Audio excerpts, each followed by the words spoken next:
Hey Wilder folks, Alicia here. We've got 5 immediate and 3 long-term tips to help make running up hills easier for you today. And for part 1 of this video, we are gonna hop into the field where I tell you how to make it easier to run up a hill while I am running up a hill.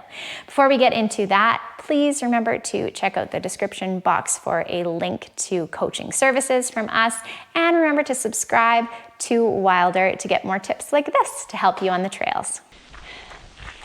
Hey guys, Alicia here. I'm jogging up a hill and I thought I would touch on the 4 tips to make running hills easier. That's a question I get a lot, and yeah, I've got a couple tips for you. So the first one is to take smaller steps, almost to the point where you feel like they're way too small for the situation. So tiny steps means I need to produce less power per step, and that's going to keep my heart rate lower, make the hill seem more manageable. Tip number 2 is to exaggerate your arm movement. And what I find is when people exaggerate their arm movement, they pick up their heels higher, and that helps because then you're pushing more down behind you instead of trying to pull yourself up the hill. Tip number 3 is lean slightly into the hill with your hips and shoulders. You don't want to be bent over at the waist, but if we lean into the hill, all of a sudden we can get hip extension, which means we're using the big muscles of our butt to make us go up the hill. And then, and this is huge, tip number 4 is walk when you have to. I usually look at my heart rate.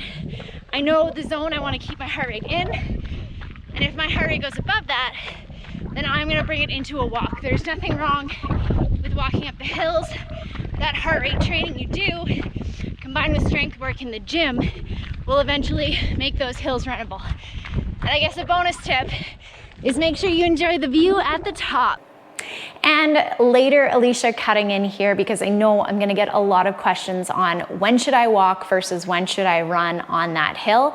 I mentioned heart rate. If you're doing a slow run, you can use that heart rate upper limit as an indicator of when you should switch from a walk to a run. But there's a couple extra neat little tips that I'll include as well. If we are running at a grade of greater than 16%, we know that walking is going to be more efficient than running. However, if you are trying to go fast and you don't care about efficiency, you can try and push those steeper grades and still run them.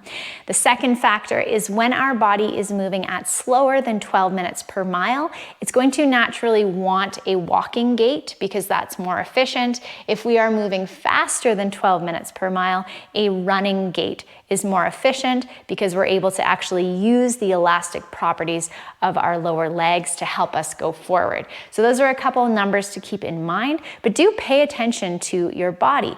A fast power hike can be faster than an inefficient, awkward run just because we feel like we have to run. Now, those are 5 tips to make hills feel immediately better on your next run. But there's also some things you can do in the long term to make those hills feel better a year from now. The first is incorporating strength training into your routine. By increasing the individual strength of the muscles that help you get up that hill, you'll make each step feel easier and make every single step more powerful.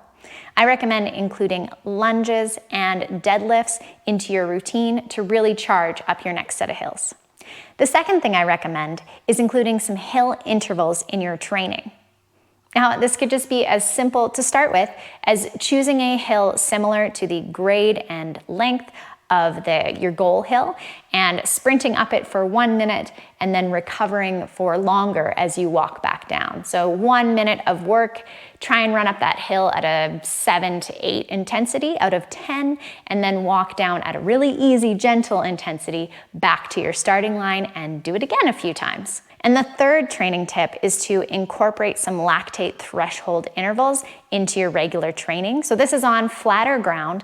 We're gonna start maybe with about 4 minutes of running very hard for you, faster than your 5K pace right now, and then recovering for a very short amount of time, say 4 minutes of work, 90 seconds of recovery, and trying that a few times in your regular run. But by combining those immediate tips I gave you with the long-term tips we just talked about, you're gonna find that running up hills becomes easier over time. And no matter where you're at with hill running, remember to honor where you are, celebrate what you can do as you work towards a new personal best. I'm Alicia with Wilder. I hope you have a wonderful week.